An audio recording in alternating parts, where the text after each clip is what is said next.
okwaniriza era nga bwema bwagambye kwawedde ddala naye sinza butaniiriza basumba mu ngeri ey'enjawulo maama Reverend Frobia Mbowa Sebunya tukwaniriza nnyo nga gweno yo Krismasi yeesoose wano ng'omusumba waffe omukono mubujjuvu maama tukwaniriza nnyo twaniriza omusumba wa Mubeezi Reverend Fred Ndiwalana ssebo mukama waffe yeebazibwe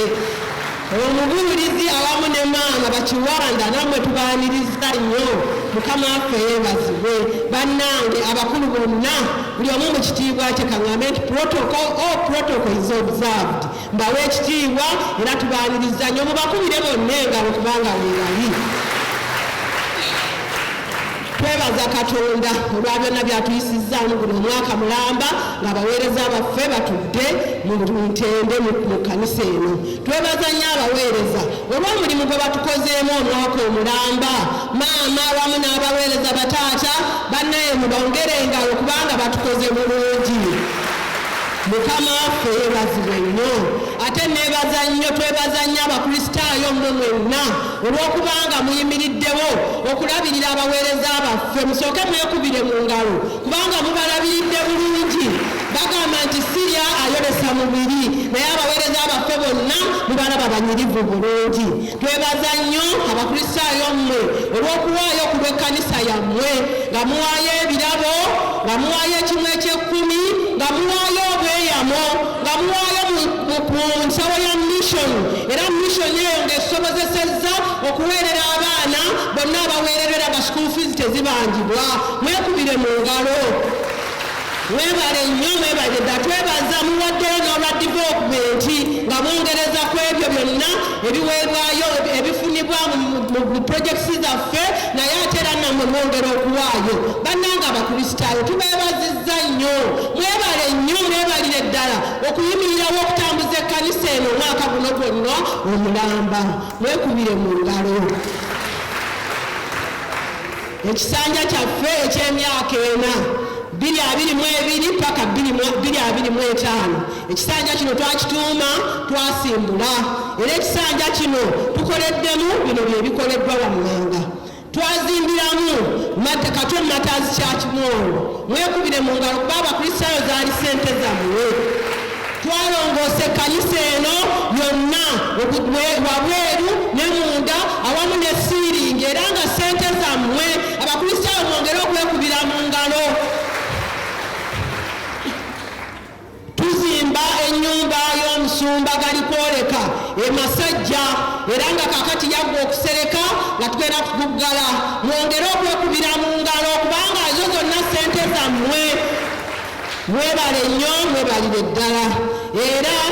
mubeezezzaawo kwaya eno tulina kwaya nnene nnyo nga tulina kwaya esukka mu bantu 120 naye nga kwaya zino zonna bwe zibeera mu saavisi ez'enjawulo tulina eya Trinity kwaya eyimba mu morning service ne tubeera ne Spirit kwaya eyimba mu saavisi eno era nga yeno eri wano ate era ne tubeera ne kwaya y'essaawa 4 Matters Church kwaya naye bonna bwe beegatta awamu balina mass kwaya naye nga bonna mubayimirizzaawo mwekubireko mu ngalo tubeebaza nnyo era ndoozi ababadde ku mukutu mwalabye ssente ze mwabasondera nga mubeebaza nga babawa ebirabo mwabalabye nga baweebwa amabaasa ne packages ndoozi abakristaayo abayimbi muli basanyufu si weewaawo bannange mwekubireko mu ngalo abakristaayo era nga kaakati maama yagamba nti kwaya eyo terina yunifoomu ya mass kwaya n'agamba nti tugigulire